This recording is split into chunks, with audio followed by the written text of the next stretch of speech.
Sementara itu, pemerintah Provinsi Kepri masih menunggu keputusan resmi terkait larangan penggunaan tenaga honorer pada tahun 2023 mendatang.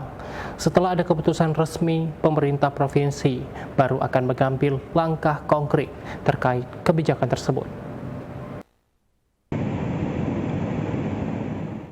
Pemerintah pusat melalui Kementerian Pendayagunaan Aparatur Negara dan Reformasi Birokrasi atau Kemenpan RB akan menghapus tenaga honorer pada tahun 2023 mendatang.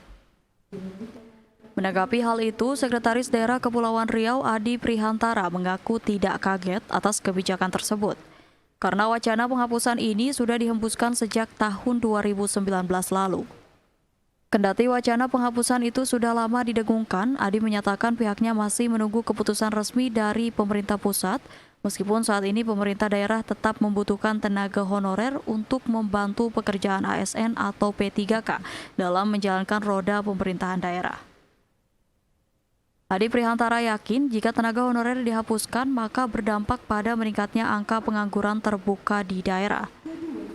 Sedangkan kemungkinan perubahan status tenaga honorer menjadi pegawai pemerintah dengan perjanjian kerja atau P3K, Adi menyebut hal itu bisa dilakukan jika formasi tersedia dan tenaga honorer yang akan dikontrak sudah memenuhi syarat minimal waktu pengabdian.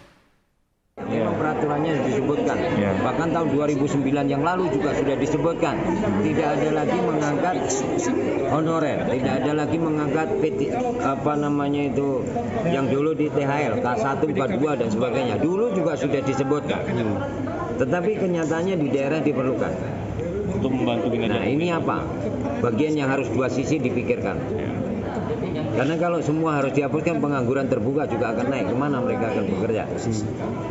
Makanya cara mendidik sekarang yang harus diubah, yaitu kemandirian dan... Kemenpan RB melalui surat Menpan RB nomor 185 tahun 2022 menghapuskan jenis kepegawaian selain PNS dan P3K di lingkungan instansi pemerintah. Keputusan penghapusan tenaga kerja honorer ini didasarkan pada komitmen pemerintah untuk menyelesaikan dan penanganan tenaga honorer melalui Peraturan Pemerintah Nomor 48 Tahun 2005, Pasal 8 yang menyebutkan larangan rekrutmen tenaga honorer. Dari Nugraha melaporkan dari Tanjung Pinang.